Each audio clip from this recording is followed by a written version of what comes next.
Oi pessoal, espero que todos estejam bem. Eu sou o Brian e hoje nós vamos falar da Inconfidência Mineira, que foi um evento que ocorreu no Brasil, mais precisamente na região das Minas Gerais, em 1789, ou seja, enquanto o Brasil ainda era uma colônia de Portugal. Antes da gente falar da independência de fato, eu queria contextualizar com vocês as revoltas que ocorreram nesse período. Foram várias e a gente tem basicamente dois tipos, que são as revoltas nativistas e separatistas. Basicamente, as revoltas nativistas são revoltas que eles buscavam mudar alguma coisa que ocorreu naquele local e era só isso, eles queriam mudar, transformar aquilo. Já as separatistas, além deles quererem mudar tudo aquilo, eles queriam também separar aquele local da colônia. No caso de Minas Gerais, eles queriam separar a capitania de Minas do restante da colônia do Brasil e se tornarem um país, independente e uma república. Um outro ponto também interessante é a diferença de conjuração e de inconfidência. A gente encontra em alguns locais a Inconfidência Mineira sendo chamada de conjuração mineira, e basicamente conjuração é quando você conspira, trama, esse é o significado. É alguma coisa contra o poder local.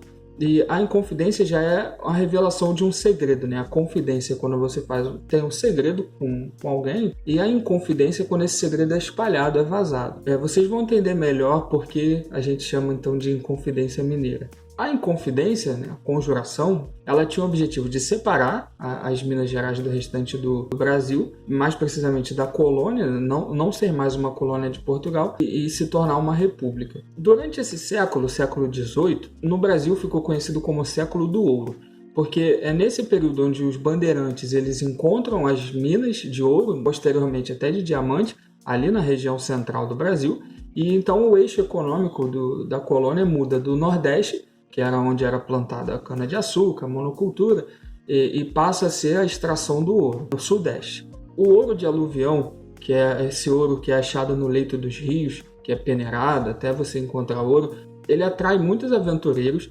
que vão em busca de riquezas e aumentam. A população da região das Minas aumenta muito nesse período, e nós temos então a criação por parte da coroa portuguesa de leis e taxas.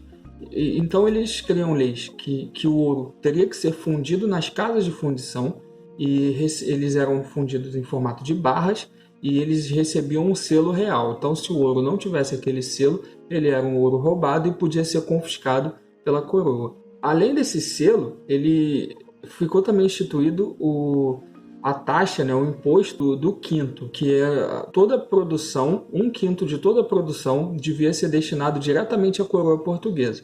E aí a gente fica aquela expressão bem famosa no Brasil, o quinto dos infernos, ela vem daí mesmo. O quinto era uma taxa e obviamente a população não gostava. Com o passar dos anos, a extração do ouro foi diminuindo, porque vocês sabem, o ouro é um recurso que não é renovável, não se planta ouro, então uma hora ele acaba. E a coroa portuguesa, pelo jeito, não sabia disso ou não queria se dar conta, porque conforme o ouro foi sendo extraído, ele foi diminuindo a produção e todo ano a arrecadação da coroa diminuía. Então, a coroa, para evitar essa diminuição, eles instituíram a derrama, que era basicamente, você tinha um valor, um peso de ouro, 1.500 quilos, todo ano deveria ser destinado 1.500 quilos à coroa portuguesa, de toda a produção. Caso a produção não chegasse a 1.500 quilos, a população precisava dar os seus próprios bens até chegar nesse valor, nesse peso. Então, o que acontece nesse momento é uma população extremamente insatisfeita e raivosa com a coroa. E aí, se a gente for pensar num contexto mais geral, a gente já tem ali a propagação do iluminismo, as ideias liberais. Então, a Inconfidência teve grandes nomes da elite mineira, com padres, médicos e até policiais, e ela foi um movimento separatista, mas sem a ideia de nacionalismo. Eles não queriam tornar o Brasil independente, eles queriam tornar a região das Minas Gerais independente da coroa portuguesa. Eles não estavam nem aí com essa questão de unidade nacional, muito menos do fim da escravidão. Eles não queriam que a escravidão acabasse, porque a maior mão de obra de lá era escrava. Então eles só queriam, de fato, separar a região das Minas.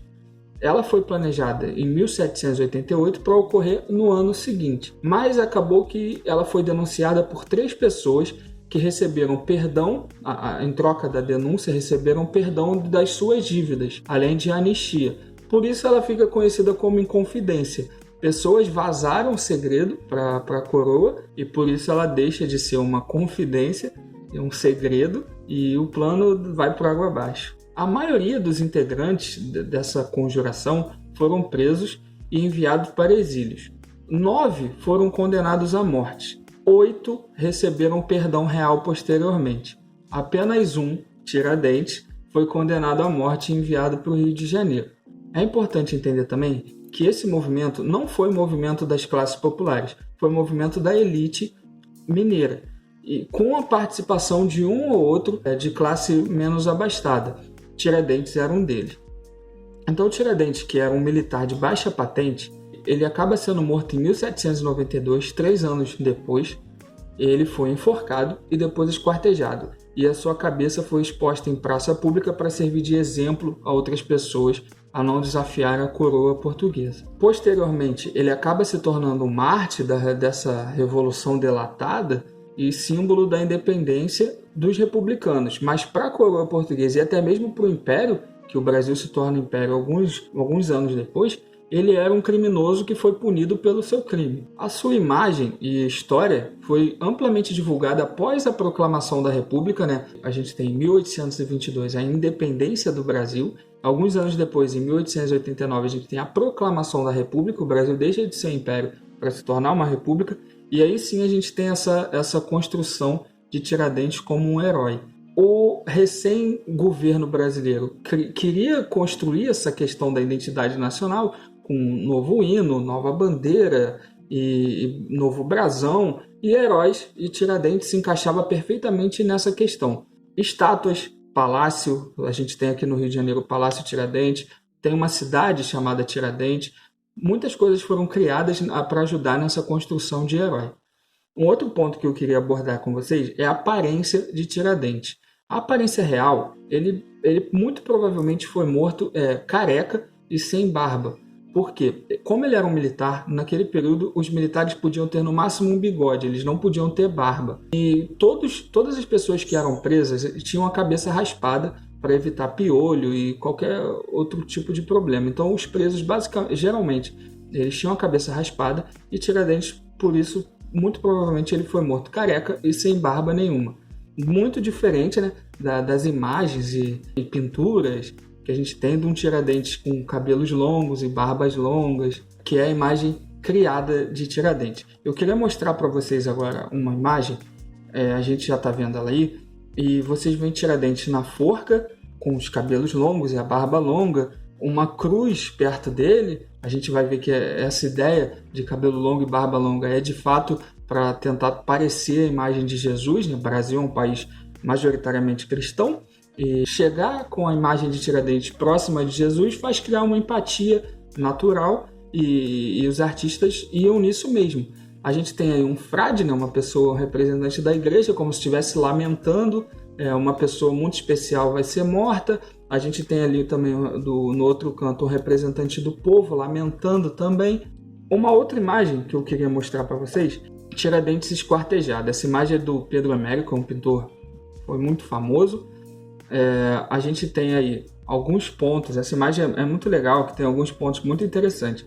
O primeiro ponto é a cabeça. A gente tem de novo a questão dele com cabelos e barbas longos, e a cruz bem do lado já mostra com que eles querem que se pareça, né? Você vê a semelhança ali com Jesus Cristo. A gente tem também esse lugar aí onde o corpo foi colocado. Parece, se você analisar, parece um altar cristão, né? Você tem as escadas, tem um ponto mais elevado, tem um outro ponto mais elevado. Essa madeira que sobe para a forca parece com cruzes, né? Então você tem a semelhança ali de um altar, como se ele fosse um sacrifício para a independência, um mártir para o país. A gente tem também, mostrando uma outra imagem agora, a gente pode ver que o corpo dele foi colocado de uma forma que parece até o mapa, né, do Brasil. Você vê semelhanças com essa intenção mesmo de mostrar que ele é um herói que unia o Brasil. Voltando à imagem anterior, A gente tem o braço, esse braço esticado, assim, meio caído. Você tem semelhanças com algumas pinturas cristãs, como, por exemplo, está mostrando aí a Pietà, de Michelangelo. A gente tem esse braço caído, né? Maria segurando Jesus Cristo, com esse braço estendido. E a gente tem outra também, que é a Deposição de Cristo, né? De Caravaggio, que também tem esse braço de Cristo estendido, mais uma semelhança. Um último ponto dessa imagem do Tiradentes esquartejado, a gente tem mais na parte de baixo da imagem ali uma casa com algumas pessoas e mostrando como esse altar, né, de Tiradentes está bem mais elevado que as casas, mostrando a proximidade com o céu, com Deus. Então a gente tem toda essa questão mesmo de herói nacional. Tiradentes foi de fato construído pela República. Bom, pessoal, é isso. Espero que vocês tenham gostado e até a próxima.